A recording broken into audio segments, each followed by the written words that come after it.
Talaga basa yung ano ko.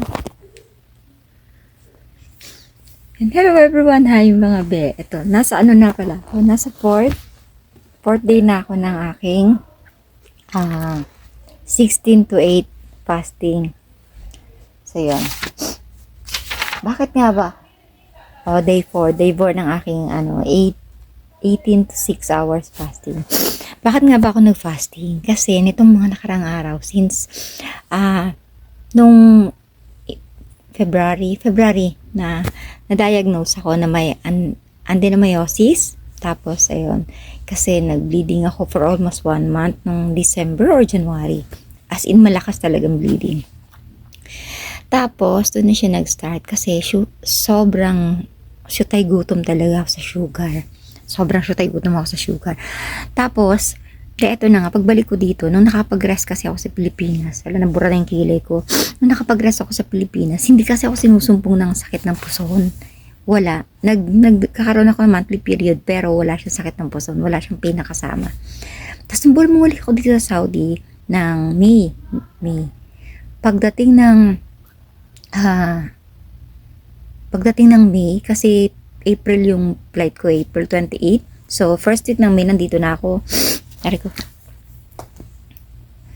Tapos, pagdating nung May, ayun na nga, sobrang sakit nung ko na talagang gusto ko nang bumalik ng Pilipinas. Tapos, talagang gusto ko nang mamatay sa sobrang sakit. Hindi talaga ako nagtrabaho ng half day. Kasi hindi ko talaga kaya. Hindi tumatalab yung mga pain reliever, yung mga, ano pa nga yung tinitake ko is, yung hindi siya ordinary paracetamol lang. Potassium siya para talaga for women na para sa dysmenorrhea. Tapos dito na, syempre nai-stress ako dito, Syempre, kaya na ako nakain ng maalat, ang matatamis, mga chocolate, talaga nagtatago pa ako dito. Nagtatago pa talaga ako dyan. Etong mga nakaraang linggo lang kasi, sobra bi. Kasi nagkaroon ako ng gout. Ayan. Dyan.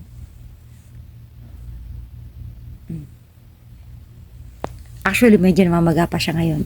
Nagkaroon ako ng gout. Tapos, liit ko lang ako. Nagkaroon ako ng gout for almost 1 month. Buong buwan ng July at June, meron ako niyan. Tapos, eto lang siyang, nakarang linggo lang siya na wala-wala. Kasi, nagbuhos ako ng asukal. Lahat ng candy nakatago ko dito, tinapon ko. Tapos, di syempre, given na yun na may gout ako, tanggap ko na yun. Kumbaga, nakakasanayan ko na araw-araw sumasakit siya. Pero nung mga nakaraang linggo, ang sakit ng pa ako pag matutulog ako. Hindi ko talaga siya parang, alam mo yun, yung parang kinukompress yung hita ko, tsaka yung binti ko. Tapos, syempre nag-aaral ako ng tungkol sa self-development, tapos self-growth. Ayun, napadpad ako sa isang video ng fasting. Tapos, trinay ko mag-fast. Yung unang fasting ko, bala ko sana 36 hours. Which is hindi tama yun. Kasi, kaya-introduce pa lang ng fasting sa akin. I don't think na magkakaroon na ma-attain ko yung benefits nun. Kasi nga, naninibago pa yung katawan ko. Pero before that, eto na yung kwento ng first day ng ko. Yung first day ng fasting ko, okay sana, kaya ko ng 36 hours, feeling ko, kaya ko ng 36 hours.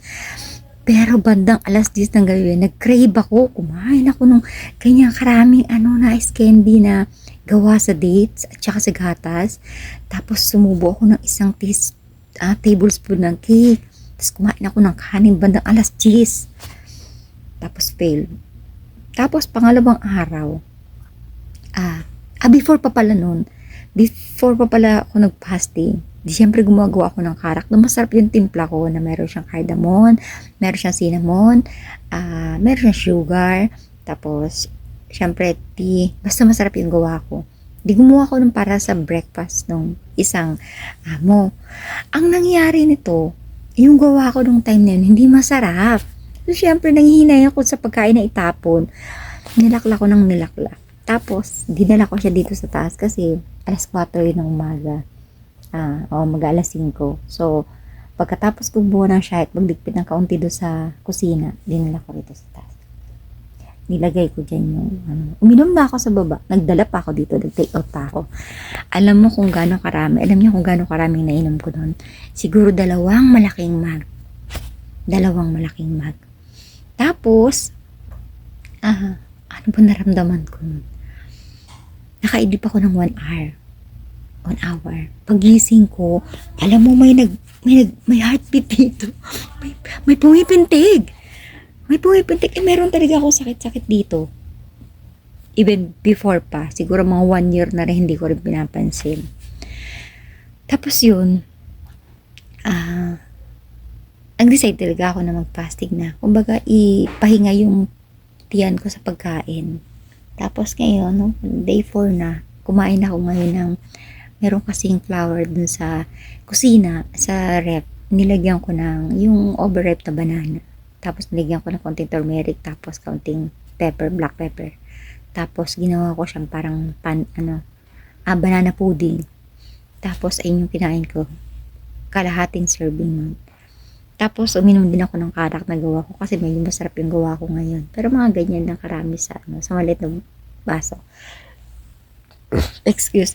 Tapos, ayun, naglagay ako ng shahe ngayon sa mata kasi yung aking eye bags. Sobra. Nabukas na yung pangingitim niya dahil din dyan sa na yan. Ako kasi yung tipo ng tao na na ayoko ng oo, although nagkikilay ako, pero sobrang double din ng pag-iisip ko. Sobrang dami rin ng pag-iisip ko. Kasi ayoko nung may mga sa mukha ko. Kasi ito, pag diba, pwede naman siya mabura pag naghilamas ako. So, ganoon din ako sa mga pagkain. Ayoko nung pero syutay gutom din talaga ako sa mga processed food. Lalo na pag nai-stress ako. Tapos, na-realize ko na yung problema ko pala sa pagkain is hindi lang pala ito ngayon. Kasi naalala ko ng bata pa ako. Kaya kong kumain sa loob ng banyo.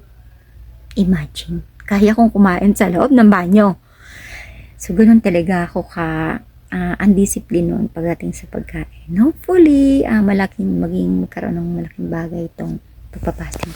Pakita ko sa iyo, katawan ko ngayon kasi nasa day 4 ko ang pagpapasting. Tingnan natin. Ang dibdib ko is 36 yan siya, luwag. So, 35? Ang 35. Tama ba? Tapos, ang dalawang ko is ayan, galing. From 32 naging 33. Tama ba ito? 32? 32 naman siguro. Pero stomach pa ako nito. 32. Stomach pa ako nito. Tapos, ang hips ko naman. Bakit kaya natin yung hips ko? Hips ko naman is malaki to.